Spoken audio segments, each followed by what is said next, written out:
ఇప్పుడు మన Telangana journalist come మేధావి కమ్ సోకాళ్ళు ఒక ఎజెండా కోసం పనిచేస్తున్న ఒక న్యూట్రలిస్ట్ అని చెప్పుకోవచ్చు, లేకపోతే ఏమైనా ఎక్స్వైజెడ్ 100 కారణాలు చెప్పుకోవచ్చు ఆ మనిషి మీద. అయితే ఆ పర్సన్ అంటే ఇక్కడ బీజేపీకి, ఇక్కడ కాంగ్రెస్ కూడా ఆయన ముద్దే. కానీ ఇక్కడ ఆంధ్ర పాలిటిక్స్ వచ్చేసరికి డబుల్ ఇంజన్ సర్కార్ ఏదైతే ఎన్డీఏ గవర్నమెంట్ అక్కడ నడుస్తుందో, ఒక ముగ్గురు బిగ్ ఫిగర్స్ తోని, చంద్రబాబు నాయుడు, పవన్ కళ్యాణ్ అండ్ మోడీ గారి ఫేస్ తోని అక్కడ వచ్చేసరికి పుల్లలు పెడదామని చూస్తున్నాడు ఈ నారదముని, మన తెలంగాణ జర్నలిస్ట్ ప్రొఫెసర్ నాగేశ్వర్ గారు. అయితే ఆయన ఏమంటారు అంటే, అమిత్ షా గారు ఆఫీస్ లో మొన్న ఏదైతే నాదెండ్ల మనోహర్ గారు, పవన్ కళ్యాణ్ గారు వెళ్ళారో అక్కడ ఏమని చెప్పారంటే, లాంగ్ లాస్టింగ్ ఫ్రెండ్ జగన్ తో మనం ఉండాలి, అండ్ ఇక్కడ వచ్చేసరికి చంద్రబాబు నాయుడుతోని ఉండొద్దు ఇన్స్టాంట్ ఫ్రెండ్ అనేసి ఆయన చెప్పడం జరిగింది ఒక ప్రెస్ వేదికగా. అయితే ఆయనకి ఈ ఇన్ఫర్మేషన్ ఆఫ్ సోర్స్ ఎక్కడి నుంచి వచ్చి ఉండొచ్చు? అమిత్ షా గారి ఆఫీస్ నుంచి అంత వీక్ గా అక్కడ సెక్యూరిటీ వ్యవస్థ ఉందా, లేకపోతే అమిత్ షా గారు డైరెక్ట్ గా ప్రొఫెసర్ నాగేశ్వర గారికి కాల్ చేసి ఇది ఇట్లా జరిగింది, వీళ్ళిద్దరు ఇట్లా మీట్ అయ్యారని చెప్పుకోవచ్చా? ఆ ఎపిసోడే ఒక అద్భుతమైన ఎపిసోడ్. దాని బేస్ గా అసలు మనం ఆలోచించాల్సింది విక్రమ్. మేధావి అని పిలువబడుతున్నటువంటి ప్రొఫెసర్ నాగేశ్వరరావు తను ఒక ఎజెండాతో పోతున్నాడు, దాంట్లో అనుమానమే లేదు. ఆయన ఏమంటాము, ఒక స్థాయి కలిగినటువంటి, ఒక స్టాండర్డ్స్ కలిగినటువంటి జర్నలిస్ట్ మేధావుల్లో తెలుగులో ఆయన ఒకడు అనే అటువంటి భ్రమల్లో మనం ఉన్నాం. కానీ అట్లా కాదు, ఆయనకంటూ ఒక ఎజెండా ఉంది, ఆ ఎజెండా ప్రకారమే పోతున్నాడు. కనుక జర్నలిజం ఉండే విలువలు, దాని ఆధారంగా ప్రజలకు మేలు చేసేటువంటి జర్నలిజం, పార్టీలకు అతీతంగా ఉంటూ ఒక వ్యక్తి ప్రజలకు మాత్రమే అంటే మేలు చేసేటువంటి జర్నలిజం, ఇలాంటి కొన్ని విలువలు కలిగినటువంటి జర్నలిస్టులు మనకు చాలా రేర్ గా ఉంటారు. ఈ మధ్య కాలంలో తగ్గిపోయారు. అయితే సోషల్ మీడియాలో జర్నలిజం చేసేవాళ్ళు కొందరు చీప్ టైప్, సోషల్ మీడియాలో బూతులు తిట్టేటువంటి వాళ్ళు కొందరు ఉన్నారు, మనకి సోషల్ మీడియాలో కనపడుతుంటారు. వాటి ఏదో ఒకటి పెట్టుకొని, ఒక బోర్డు పెట్టుకొని ఇక్కడ మళ్ళీ అక్కడ మళ్ళీ వాడిని వీడిని నోటికి వచ్చినటువంటి డర్టీ వర్డ్స్ తో తిట్టే జర్నలిజం ఈ మధ్యకాలం. నీకు ఎవడి మీద కోపంతో వాడిని తిట్టాలి అంతే.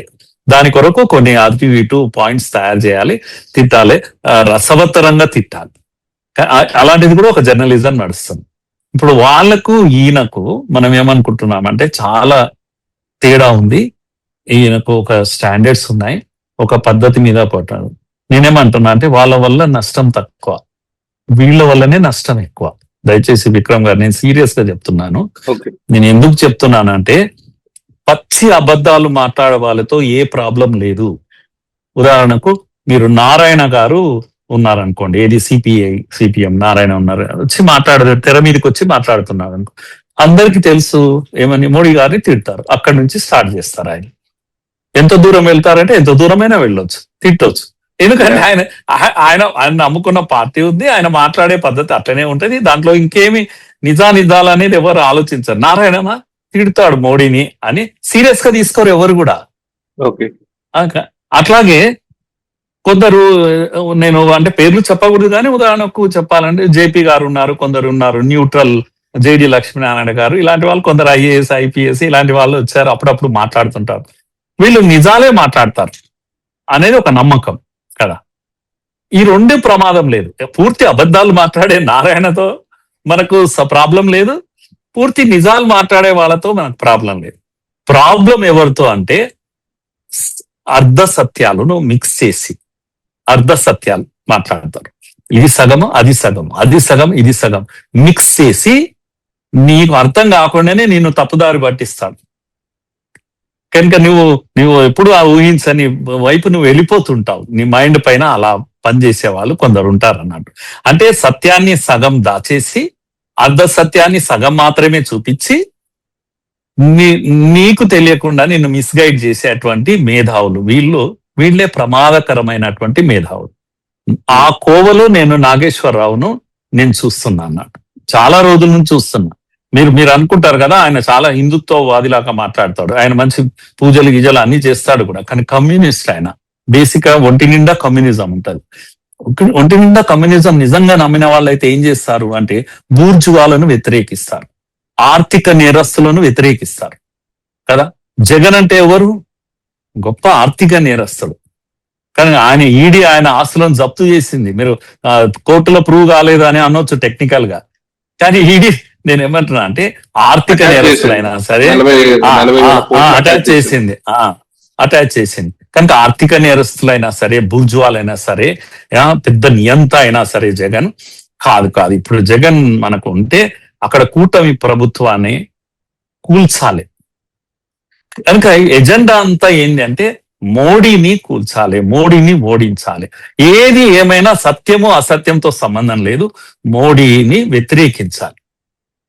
నువ్వు కనుక మీరు మోడీని వ్యతిరేకించాలంటారు, కానీ ఇదే భారతీయ జనతా పార్టీ నుంచి ఏది మొన్న జేపీ నడ్డా వచ్చినా గానీ ఇంకో ఎవరైనా ఎక్సైజెడ్ వచ్చినా కూడా ఈ సోకాళ్ళ మీరు దగ్గరికి ఎందుకు తీసుకెళ్తారు? మన ఈవీపీ ప్రొఫెసర్లు గానీ, మన కొంత రైట్ వింగర్స్ ప్రొఫెసర్లు చాలా మంది ఉంటారు కదా మేధావులు, వారి దగ్గరికి ఎందుకు తీసుకెళ్తారు? వీళ్ళు ఈయన దగ్గరికి ఎందుకు తీసుకొస్తారు?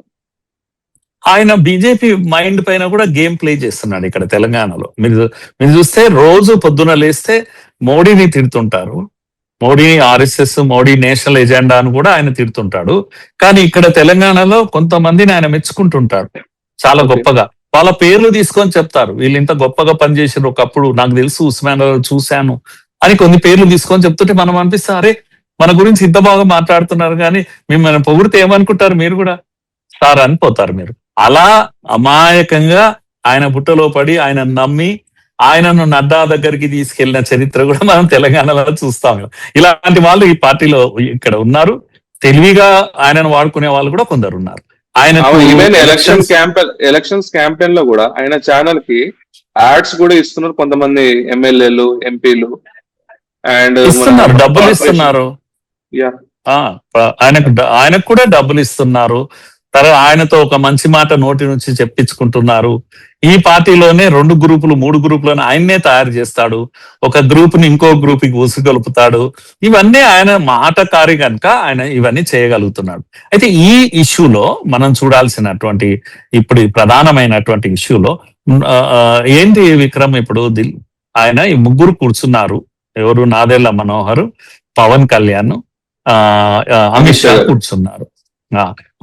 ఇప్పుడు నువ్వు చెప్పినటువంటి మాట ఉంది కదా, వాళ్ళు ప్రచారం చేస్తున్నటువంటి మాట, అదేది చంద్రబాబు నాయుడు ఇన్స్టాంట్. అయితే మీరు అమిత్ షా చెప్పిన మాట ఏంటంటే, అయ్యో నువ్వు అట్లా కాదయ్యా, చంద్రబాబు ఎంత ఉన్నా ఆయన ఇన్స్టాంట్ ఫ్రెండ్ మాత్రమే. ఇప్పుడు ఇన్స్టాంట్ కాఫీ లాగా ఇప్పుడు ఏదో తాగాలి, ఎంజాయ్ చేయాలి, కానీ మనకు శాశ్వతమైన ఫ్రెండ్, పర్మనెంట్ ఫ్రెండ్ ఎవరంటే జగన్. కనుక జగన్ తో మనం కొట్లాడాల్సిన అవసరం లేదు, జగన్ కు జైలు పంపించాల్సిన అవసరం లేదు అని అమిత్ షా చెప్పినట్టు, వాళ్ళ మధ్య చర్చ వచ్చినట్టు, అమిత్ షా నాదెండ్ల మనోహర్ తీసుకెళ్లి వాళ్ళ కోర్ కమిటీలో పవన్ కళ్యాణ్ జనసేన యొక్క కోర్ కమిటీలో ఆయన చెప్పినట్టు, ఇవన్నీ కూడా ఒక కల్పితమైన ఒక స్టోరీని మన ముందు పెట్టాడు. ఎవరు? నాగేశ్వరరావు గారు చెప్పారు. నేను దీంట్లో ఒక 3 పాయింట్స్ మనం గ్రహించాలి. దీనికన్నా ముందు నరేటివ్స్ అనేవి ఎట్లా తయారైతాయి, మన మైండ్ పైన ఎట్లా పనిచేస్తుంటాయి, నిజాలు అబద్ధాలుగా, అబద్ధాలు నిజాలుగా మన మీద ఎట్లా పనిచేస్తాయి అనేది చాలా ఇంపార్టెంట్ విక్రమ్. ఇప్పుడు నేను ఇంతకుముందు చెప్పాను కదా, అర్ధ సత్యాలు సత్యాలు మిక్స్ చేసి ఎలా మాట్లాడుతుంటారు, ఇలాంటి వాళ్ళు చాలా డేంజరస్, ఇలాంటి వాళ్ళే ప్రమాదం అని నేను అంటున్నాను. పచ్చి అబద్ధాలు చెప్పే వాళ్ళకు తోటి ఏ ప్రాబ్లం లేదు, నేను వాళ్ళని ఎంజాయ్ చేస్తాను. కనుక ప్రజలు ఎందుకంటే మిస్గైడ్ గారు, వాళ్ళు ఈయన ఇట్లనే మాట్లాడతారు లేవాయా అని అంటారు. ఆయన మోడీని తిట్టకపోతే ఇంకెవరిని తిడతారు అంటారు నారాయణ అంటే. కనుక దాంట్లో ప్రాబ్లం ఏముంది? ఏం లేదు. ఉదాహరణకు ఫస్ట్ ఫీలర్ ఒకటి జనంలో నడుస్తున్న ఫీలర్ ఏంటంటే, పవన్ కళ్యాణ్ ఎందుకు జగన్ ను తిట్టడు అనేది ఒక ఫీలర్ జనంలో పంపించారు. పవన్ కళ్యాణ్ ఎప్పుడూ జగన్ ను తిట్టడు అని. తిట్టే పద్ధతులు రకరకాలు ఉంటాయి, బూతు పదాలతో తిట్టాడు పవన్ కళ్యాణ్. కానీ పవన్ కళ్యాణ్ గట్టిగా మాట్లాడిన మాటలు మనకి ఇప్పటికీ గుర్తుంటాయి. ఏంటంటే, ఈ రాష్ట్రం బాగుపడాలంటే జగన్ ఓడిపోవాలి, ఈ రాష్ట్రం బాగుపడాలి, నంబర్ 1 స్టేట్ గా నిలబడాలి అంటే ఏం చేయాలంటే చంద్రబాబు రావాలి, ఒక్కసారి కాదు ఇంకా 3 సార్లు వరుసగా సీఎం ఆయననే కావాలి, దాని కొరకు నేను పనిచేస్తా అన్నాడు. ఈ మాట అన్నాడు కదా, అంటే అర్థమైంది అయ్యా బాబు జగన్ నిన్ను ఇంకా వరుసగా ఇప్పుడే కాదు ఇంకో 3 సార్లు అయినా నిన్ను ఓడిస్తా అన్నట్టు కదా. అట్లా అనలేదు ఆయన, కానీ అన్నట్టే కదా. కనుక అలా అనలేదు కనుక అది అడ్వాంటేజ్ తీసుకొని ఏ రోజు కూడా పవన్ కళ్యాణ్ తిట్టలేదు. ఎందుకు తిట్టలేదు అంటే పైనుంచి ఇన్స్ట్రక్షన్స్ ఉన్నాయి, మోడీ గారు లైన్ లో ఉన్నారు జగన్ కు. అంటే ఇది ఒక పర్సెప్షన్ జనంలో ఆల్రెడీ వదిలేరు. జగన్ ఎవరు, నాగేశ్వరరావు లాంటి వాళ్ళు. తర్వాత షర్మిల కామెంట్స్ కూడా మీరు చూసుకుంటే బీజేపీ ఆంధ్రప్రదేశ్ లో అంటే బాబు జగన్ పవన్ అంటారు ఎప్పుడు చూసినా. ఇవన్నీ కూడా నడుస్తున్నాయి. సొసైటీలో ఏం చేస్తున్నారంటే ప్రజల్లో ఒక అనుమానం వచ్చేటట్టుగా చేశారు. సాఫ్ట్ కార్నర్ ఉంది అని మాట్లాడతారు వీళ్ళు. సెకండ్ ఫీలర్ ఏంది అంటే పవన్ కళ్యాణ్ కు జగన్ పట్ల సాఫ్ట్ కార్నర్ ఉంది. అమిత్ షా ఫోన్ చేసి చెప్పాడు పవన్ కళ్యాణ్ కు ఏమని, నువ్వు జగన్ తో పెట్టుకోవద్దు బాగుండు అని. నేనేమంటున్నా అంటే ఈ ఫోన్ చేశాడు చెప్పాడు అనే దానికి ఏమైనా ఆధారాలు ఉన్నాయా? ఇదే నాగేశ్వరరావు చెప్పగలడా ఏమన్నా ఆధారాలు? ఎన్నడైనా ఈ ఫలానా దగ్గర ఇగో దీనికి ఎవిడెన్స్ ఉంది అనేది ఏదైనా చెప్తారా అంటే ఎక్కడ లేవు, ఏ ఆధారాలు లేవు. కానీ ఒక ఫీలర్ ను మాత్రం తయారు చేశారు. తర్వాత జగన్మోహన్ ఈసారి అదే అమిత్ షా పవన్ కళ్యాణ్ ఫోన్ లో మాట్లాడుకున్నారు అనేది ఈయన చెప్తున్నటువంటి విషయం. దీనికి కూడా ఏ ఆధారాలు ఏమీ లేవు. అయితే నేను ఇలాంటివన్నీ కూడా కల్పితమైన కథలను తీసుకొచ్చి ఇప్పుడు ఏం చేశారంటే సడన్ గా ఈ కొత్త స్టోరీ, ముగ్గురు కలిసారు మాట్లాడుకున్నారు, నాదెండ్ల మనోహర్ అనేట ఆయన ఇది చెప్పాడు. దీనికి మీరు సోర్స్ ఎక్కడుంది చెప్పండి? ఏ సోర్సు లేదు. ఒక స్టోరీ కల్పించావు. నువ్వు చెప్పంగానే జరిగింది ఏంది విక్రమ్? సాక్షిలో తాటికాయంత అక్షరాలతో దీనిపైన రాస్తారు. అంటే నువ్వు సాక్షి కోసం నువ్వు పనిచేస్తున్నావా, నిన్ను ఆధారంగా సాక్షి పనిచేస్తుందా అనేది నేను అడుగుతున్నాను. ఇప్పుడు సాక్షి గాని జగన్ గాని వీళ్ళందరూ కూడా వెనుకాల ఒక పద్ధతి ప్రకారం పనిచేస్తున్నారు. ఈయన చేసిన కల్పిత కథను సాక్షి తాటికాయంత అక్షరాలతో రాసి ప్రజల ముందు పెట్టేసింది. ఇది ప్రచారమైంది. 2 రోజులు అయ్యేసరికి మొత్తము ఒక తిరుగుబాటు లాగా వచ్చింది. పవన్ కళ్యాణ్ ఫేర్ గా మాట్లాడుతుంటాడు. ఆయన అందరి నాయకుల లాంటి పొలిటీషియన్ కాదు, ఇంకా నేర్చుకుంటున్నారు రాజకీయాల్లో. నిజాన్ని ఓపెన్ గా చెప్పేది మామూలుగా రాజకీయ నాయకులు ఎప్పుడు చెప్పరు, సగం సగం చెప్తుంటారు. కానీ పవన్ కళ్యాణ్ అట్లా ఉండడు, ఆయన డైరెక్ట్ గానే మాట్లాడుతుంటారు. దానివల్ల ఏమవుతుంటే మిస్అండర్స్టాండింగ్ వస్తుంటుంది. ఇప్పుడు నాదెండ్ల మనోహరే డైరెక్ట్ గా మీడియా దగ్గరకు వచ్చి గట్టిగా వార్నింగ్ ఇచ్చాడు, క్షమాపణ చెప్పాలని అన్నాడు. అంటే నాగేశ్వరరావు గారు ఏం చేశారు, వెంటనే ఒక అవకాశం చూసుకొని నేను బేషరతుగా నేను విత్డ్రా చేసుకుంటున్నాను నా మాటల్లోని. ఎందుకు విత్డ్రా చేసుకుంటావు? నువ్వు సోర్స్ లేకుండానే మాట్లాడావా? మాట్లాడి సాక్షికి పెద్ద న్యూస్ తయారు చేసి పెట్టావా? కనుక బీజేపీ పవన్ కళ్యాణ్ వీళ్ళది ఏదో కుట్రలు చేస్తున్నారని చంద్రబాబుకు అనిపించాలా? కనుక వాళ్ళు తనుకొని అక్కడ ప్రభుత్వం కూలిపోవాలా? లేదు అంతకన్నా పెద్ద గోల్ ఉందా? అసలు చంద్రబాబే ఏకంగా మోడీని కింద దించాలా? ఎందుకంటే అందరికీ తెలుసు విక్రమ్, మోడీ ప్రభుత్వం ఈరోజు ఇద్దరు జనతాదళ్ యు, టీడీపీ, ఈ రెండింటి మీదనే ఆధారపడి నిలబడ్డది అని కేంద్రంలో అందరికీ. నేను ఒక విషయం మీకు కనుక నేను ఒక మాట చెప్పి క్లోజ్ చేస్తాను. కనుక అమిత్ షా రాజకీయంగా తెలివిలేని వాడు కాదు. అందరూ చెప్తారేమంటే అమిత్ షా చాణక్యుడు అని అంటారు. అమిత్ షా ఫోన్ చేసి చెప్పడం కానీ, అమిత్ షా పవన్ కళ్యాణ్ ఆయన ఇన్స్టాంట్ ఈయన పర్మనెంట్ ఇవి చెప్తాడా? ఒకవేళ మనసులో ఉంటే కూడా చెప్పే అవకాశం ఉందా? ఎక్కడో దగ్గర బయటికి వచ్చినప్పుడు రేపటి సమస్య అయితే తన ప్రభుత్వమే నిలబడదు. చంద్రబాబుకు ఏమాత్రం అనుమానం కలిగించినా కూడా తన ప్రభుత్వం ప్రమాదంలో ఉంటది కదా, ఒకవేళ ఉంటే కూడా. కనుక లేని అభూత కల్పనలను, లేని ఒక పుకార్ను తీసుకొచ్చి ప్రజల ముందు ఉంచి ఒక ఏజెంట్ గా, సాక్షికి ఏజెంట్ గా, జగన్ కు ఏజెంట్ గా నాగేశ్వరరావు పనిచేయడం లేదా?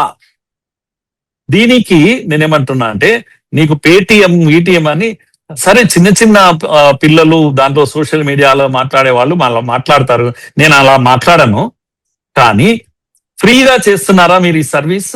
జగన్ కు ఫ్రీగా చేసి పెడుతున్నారా ఈ సర్వీస్? మీరు రాజకీయ విలువలు, జర్నలిజం యొక్క విలువలను మీరు గట్టిగా పాటించే ఈ పని చేశారా? నిజంగా మీరు జర్నలిస్ట్ విలువలు మీ దగ్గర ఉంటే, నిజంగా మీరు ఒక ప్రొఫెసర్ గా పనిచేసి ఉంటే మీరు ఏం చేయాలంటే విత్డ్రా చేసుకోకూడదు. మీరు లేదు, నిజంగా విలువలు ఉంటే విత్డ్రా చేసుకోవడం కాదు, ఏకంగా క్షమాపణ చెప్పాలి. పవన్ కళ్యాణ్ కు, నాదెండ్ల మనోహర్కు నేను తప్పు చెప్పానని క్షమాపణ చెప్పండి. కానీ ఎటు కాకుండా చాలా తెలివిగా నేను విత్డ్రా చేసుకుంటున్నాను. విత్డ్రా ఎందుకు చేసుకుంటారు? ఇది నేషనల్ కాన్స్పిరెన్సీ అని నేను అంటున్నాను. మీరేమంటారు? ఎందుకంటే చెప్తున్నా వినండి.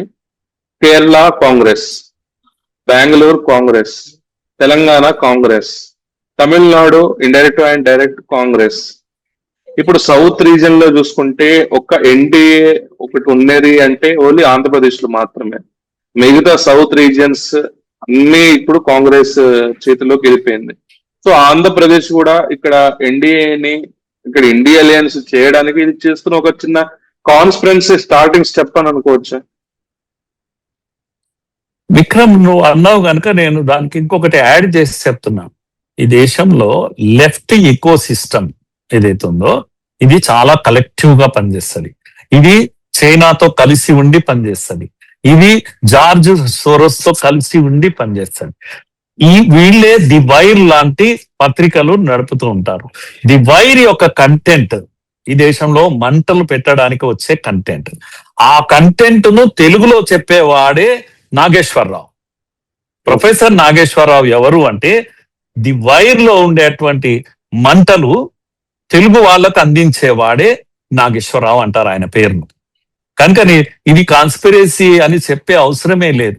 ఎప్పటికప్పుడు దేశం అంతా జరిగే ఒక ప్లాన్ లో టూల్ కిట్ ఎవరు అంటే ప్రొఫెసర్ నాగేశ్వరరావు. తెలుగు వాళ్లకు టూల్ కిట్ ఇతను. కనుక ఇప్పుడు ఈ చేసింది, ఇప్పుడు కేసులు పెట్టారు. ఏం జరిగింది? నేను ఒకటి రెండు పేర్లు చెప్తున్నాను విక్రమ్ నీకు. ఇప్పుడు ఈ ఎకో సిస్టమ్ అంతా ఎట్లా పనిచేస్తుంది అని చెప్పడానికి మీకు అంత మీరు విత్డ్రా చేసుకున్న వాళ్ళు, నేను విత్డ్రా చేసుకుంటున్నాను బేషరతుగా, బేషజాలు లేకుండా నేను విత్డ్రా చేసుకుంటాను అన్నారు కదా. అన్నాక మరి మీరు యుద్ధం మీరు ప్రారంభించారు, ముగింపు నేను చేస్తా, మళ్ళా తొడగొడుతున్నావు కదా. ఏంది నీ ఉద్దేశము? దాంట్లో నిజాయితీ ఉందా? విత్డ్రా చేసుకున్న దాంట్లో నిజాయితీ ఉందా? తెలకపల్లి రవి ఈకో సిస్టమ్ ఇట్లా బయటకు వస్తుంది. ఇప్పుడు చూడండి అందరు ఎట్లా మాట్లాడుతున్నారు. కేసులు ఎత్తేయాలి, కేసులు పెట్టకూడదు. తాను చేసిన వ్యాఖ్యలను బేషరతుగా ఉపసంహరించుకున్నారు ప్రొఫెసర్ నాగేశ్వరరావు గారు. అంటున్నారు. మరి మురళీధర్ గారు కూడా మాట్లాడింది కదా సార్, ఎందుకు ఇంకా ట్రాక్ చేస్తున్న ఇన్ఫర్మేషన్ అని. ఇక్కడ బీజేపీ అయినా కూడా మాట్లాడుతున్నాడు కదా. అది కూడా చెప్తాను నేను. ముందు ఈ ఈకో సిస్టమ్ చెప్తా. అల్లం నారాయణ ఆయన కూడా ఇలా చేస్తే పోలీస్ స్టేషన్లు సరిపోవు, మీరు ఎంతమందిని అరెస్ట్ చేస్తారు. దేవులపల్లి అమరు నాగేశ్వర్ కు తప్పుడు సమాచారం ఇచ్చిన వ్యక్తిని గుర్తించి జనసేన చర్యలు తీసుకోవాలి. గుర్తించలేకపోతే మొత్తం క్యాబినెట్ నే రద్దు చేసుకోవాలని చెప్తున్నాడు ఆయన. అంటే మీ క్యాబినెట్ లో మీరు మాట్లాడుకున్నారు, మీ రహస్యాలు బయటకు వచ్చినాయి. ఈయన మాట్లాడింది కాదు, ఈయనకు ఇచ్చిన ఆయన ఎవరైతే ఉన్నారో ఆయనను గుర్తించి అరెస్ట్ చేయండి. ఏం మాట్లాడుతున్నారు ఆయన? క్యాబినెట్ లో మాట్లాడింది చెప్పలేదు ఆయన, ఆ ముగ్గురు మాట్లాడింది చెప్పారు. కనుక ఈ అదేవులపల్లి అమరానంటే ఆయన ఇలా మాట్లాడతాడు. రామచంద్రమూర్తి అందరు ఏం మాట్లాడినో నా దగ్గర వాళ్ళ రికార్డ్స్ అన్ని ఉన్నాయి. వీళ్ళంతా ధనంజయ రెడ్డి, సాక్షి, వీళ్ళు నేనేమంటున్నా అంటే వీళ్ళంతా కూడా ఎప్పుడో ఒకప్పుడు జగన్తో అంటగాగిన వాళ్ళే. తెలకపల్లి రవి అనేట ఆయన సాక్షి ఎక్సలెన్సీ అవార్డు సాక్షి పొందిన వ్యక్తి ఇతను. దేవులపల్లి అమర్ ఒకప్పుడు జగన్ సలహాదారుడు ప్రభుత్వానికి. రామచంద్రమూర్తి కూడా వీళ్ళ స్టోరీ అంతా ఇలా ఉంది. వీళ్ళంతా అంటగాగిన వాళ్ళే.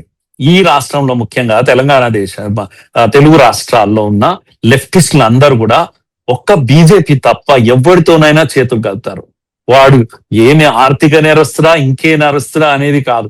కేసీఆర్ ను అంటనాగి పదవులు ఎంజాయ్ చేసి మళ్ళీ అక్కడ నుంచి దుంకి ఇప్పుడు రేవంత్ రెడ్డి దగ్గర ఉండి, అక్కడ జగన్ దగ్గర ఉండి పదవులు, పవరు వీటిని ఎంజాయ్ తప్పడమే కానీ వీళ్ళు అందరూ కూడా ఈ కమ్యూనిస్టులకు ఎవ్వరి కూడా వాళ్ళ యొక్క సిద్ధాంతము, కట్టుబాట్లు అవన్నీ ఏవీ లేవు. అందులో నెంబర్ 1 ఈయనెవరు, నాగేశ్వరరావు, విక్రమ్, నువ్వేమంటున్నావు కదా, మురళీధర్ రావు కూడా ఒక స్టేట్మెంట్ ఇచ్చాడు. నేను మురళీధర్ రావు ఇచ్చినందుకు నేను ఇది కావడం లేదు కానీ బీజేపీ ఎవ్వరు కూడా ఖండించకపోవడం ఏంది అని. ఎందుకంటే మీది కదా కూటమి ప్రభుత్వం అక్కడ ఉన్నది కనుక మీ కిందికి నీళ్లు తెచ్చారు కదా ఆయన. తెచ్చినప్పుడు ఖండించరా? నాగేశ్వరరావును ఖండించరా? నాగేశ్వరరావు పెట్టింది మామూలు విషయం కాదు, చిచ్చు పెట్టాడు కదా.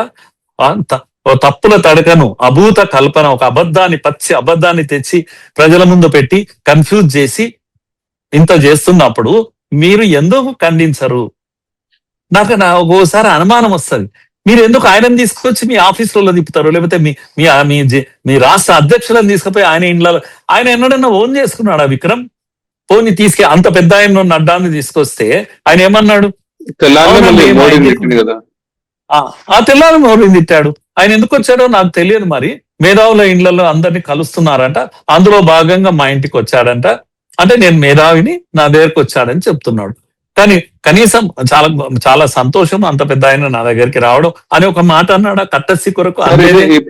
ఇప్పుడు ఇదే చెప్తున్నా, ఇక్కడే మిస్టేక్ చేసేది భారతీయ జనతా పార్టీ. ఎందుకంటే ఇదే ఐడియాలజీ మెయింటైన్ చేసుకుంటూ అప్పుడు నక్సల్స్ కి ఎదురుగా పోరాడిన మీలాంటి ఒక ప్రొఫెసర్స్ ని గాని, ఇక్కడ మన గురువులు ఏపీలో ఉన్న కొంతమంది గురువులే కానివ్వండి, మన RSS లో ఉన్న గురువులే కానీ, వారి దగ్గరికి ఎవరిని వీళ్ళని తీసుకురారు కానీ ఈ లెఫ్ట్ ఎకో సిస్టమ్ ఉన్న నాయకుల్ని మాత్రం ఎందుకు తీసుకొస్తున్నారు? అది భారతీయ జనతా పార్టీ ఇంకా ఫ్యూచర్ డేస్ లో ఇంకా అర్థం కాకపోతే అది ఏమైంది వాళ్ళకి. నెక్స్ట్ ఐడియాలజీ బేసిక్ పార్టీ అంటారు, మళ్ళీ ఐడియాలజికల్ గా వాళ్ళు ఎందుకు ఇది చేయలేకపోతున్నారు? ఇప్పుడే కాదు విక్రమ్, ఇది మన ఆర్గనైజేషన్ లో ఈ సమస్యలు ఉన్నాయి. అసలు గమ్మత్ ఏంటంటే విక్రమ్ అనేట ఆయన అవతల ఉన్నాడు కదా, నాకెప్పుడు విక్రమ్ మేధావిలాగా కనపడాడు. ఏం మా పిల్లగాడయ్యేదా అని నాకు ఒక చిన్న చూపు ఉంటుంది. ఎదిగిపోయిండు, ఎంతో మంది నేను విక్రమ్ మెచ్చుకుంటున్నారు. అరే మావాడు ఇంతెత్తుకు ఎదిగాడు, ఒక మేధావిగా మంచి పేరు తెచ్చుకున్నాడు. ఆ గుర్తింపు నేను ఇవ్వను ఎప్పుడు కూడా. ఎందుకనంటే నా చూపే అట్లుంటది. నేను చిన్నప్పటి నుంచి చూసినా కానీ నేను కనుక చిన్నోడుగానే చూస్తాను, నేను ఎన్నడూ పెద్దగా చూడలేను. ఇలాంటి ఒక విజన్ లేని ఒక పరిస్థితి ఉంది అన్నట్టు. మా దగ్గర ఎంతో మంది మేధావులు ఉన్నారు, పెద్ద పెద్ద వాళ్ళు ఉన్నారు, కానీ మా వాళ్ళు ఎవరు మేధావులుగా అనిపించదు మాకెప్పుడు. బయటి వాడు ఎందుకు చాలా సార్లు చూస్తుంటాను, సెమినార్లు ఇవి జరిగినప్పుడు స్పీకర్ ఎవరు కావాలంటే బయట నుంచి ఎవరైనా తెద్దామా అని చూస్తారు. ఇలాంటివి కొన్ని జరుగుతుంటాయి, నవ్వు వస్తుంటది. మన వాళ్ళే మాకు అనిపించదేమో అని. నేనేమంటున్నా అంటే, నీవు అన్నావు కదా మమ్మల్ని ఎవ్వరినీ వద్దు కానీ సొసైటీలో కనీసం మనల్ని తిట్టని వాళ్ళను కలుద్దాం. మనల్ని తక్కువ తిడతారు పోని, అట్లనన్నా తక్కువ తిట్టే వాళ్ళనన్నా కలుద్దాం కదా. పోయి పొద్దున లేస్తే కనీసం రోజులో 2 సార్లు 2 వీడియోలు బూతులు తిడుతుంటాడు నాగేశ్వరరావును.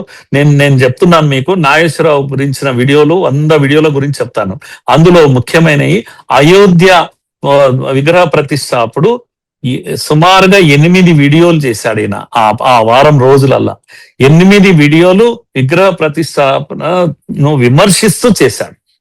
ఎవరు? మోడీ గారు చేయడము అది ఎంత తప్పు అనేది విమర్శించాడు ఒకటి. రెండవది, దాంట్లో కూడా తెలంగాణ చిచ్చు పెట్టి అక్కడ భద్రాద్రి రాముడి పైన, ఆ రాముడి పైన ఉన్న భక్తి వీళ్ళకు మన భద్రాద్రి మీద ఉండదు అని చెప్పాడు. మోడీకి ఏ రోజు కూడా ఎన్నో టెంపుల్స్ వెళ్ళాడు కానీ మన భద్రాద్రికి వచ్చాడా? మన రాముడి దగ్గరకు వచ్చాడా? అసలు మన రాముడికి ఎందుకు ఇన్విటేషన్ పంపలేదు అయోధ్య రాముడు అని మాట్లాడాడు. నేను చెప్పాను, 8 వీడియోలు నా దగ్గర ఉన్నాయి, మీకు చూపిస్తాను. నేను అక్షింతలు ఇంటింటికి తెచ్చిన వాళ్ళను నేను అడిగాను, కనుక రేపు అధికారంలో రావాలంటే మా ఈ అక్షంతులే మమ్మల్ని పవర్లోకి తెస్తాయి సార్ అని వచ్చిన వాడు అన్నాడు. ఏ RSS కార్యకర్త, మేమే కదా స్వయం సేవకుల ఇంటింటికి తిరిగింది, ప్రాణం పోయినా అనము. ఎందుకంటే ఇది కేవలము ఒక ఆధ్యాత్మికమైనది, ఒక భక్తి భావనతో చేస్తున్నది. దాంట్లో రాజకీయము మేమెవ్వరం కూడా ప్రాణం పోయినా మాట్లాడము. చెప్పమని నాగేశ్వరరావు వాళ్ళ ఇంటికి వచ్చిన వ్యక్తి ఆ మాట ఎవరు చూపించమను. నేను కావాలంటే వాళ్ళ ఇంటికి వచ్చిన వ్యక్తిని నేను పేర్లు తీసుకొచ్చి మీకు ఫోన్ తెచ్చి ఇస్తాను, ఆ వ్యక్తిని తీసుకొని ఇస్తాను. మాట్లాడమను. అబద్ధం, పచ్చి అబద్ధం. అడిగేవాడు లేకపోతే మాట్లాడతాడు నాగేశ్వరరావు. ఇప్పుడు ఎట్లా మాట్లాడాడో అప్పుడు కూడా అలాగే మాట్లాడాడు. అది అయోధ్య విషయమైనా, మోడీ విషయమైనా, లేకపోతే RSS విషయమైనా. అబద్ధాలను ప్రచారం చేయగలిగిన గొప్ప మేధావి ఎవరు? నాగేశ్వరరావు. అర్ధ సత్యాలను మిక్స్ చేసి నిజమేనేమో అనిపించేటువంటి గొప్ప మేధావి నాగేశ్వరరావు.